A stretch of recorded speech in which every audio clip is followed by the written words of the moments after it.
Right up here at the top of your weather forecast.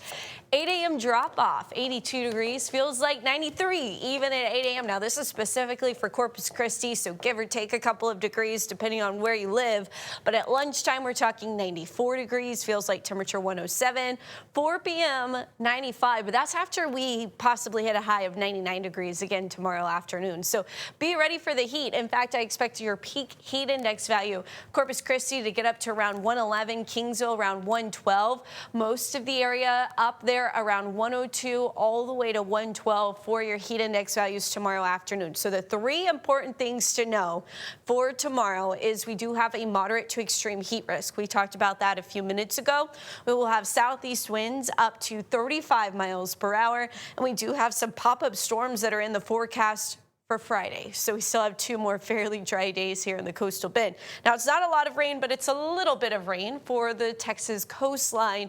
Most of the rain you see creating this ridge across the United States. So that means high pressure dominating our forecast here locally, which means we won't see a lot of rain, but most of the rain we do have a chance of seeing that looks to come on Friday. So you'll see that here, a few pop-up showers possible early Friday morning.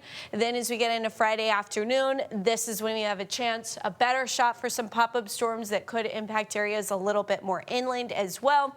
But again, this is very hit and miss activity. High pressure rebuilds into the weekend, and our temperatures really start to heat back up again as we head into next week.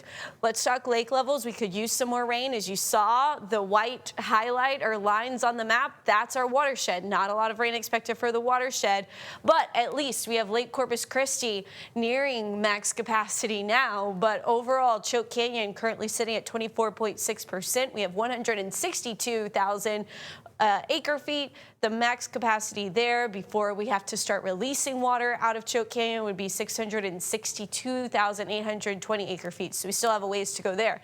Lake Corpus Christi much closer as all the water still traveling down the Nueces. It's still going up a little bit, but at a much slower rate than it was over the weekend. 91.4% full right now. So we're currently sitting at 234,124 acre feet. Lake Texana, we haven't talked a lot about that one because that is where most of our water still comes from, but 95.3% full. It has gone down a little bit, but it's still holding strong in the 90% range. That's exactly where we want our lakes to be. As far as the tropics go, lots of activity expected in the Pacific. For the Atlantic, we are watching one area of possible development. This is a tropical wave.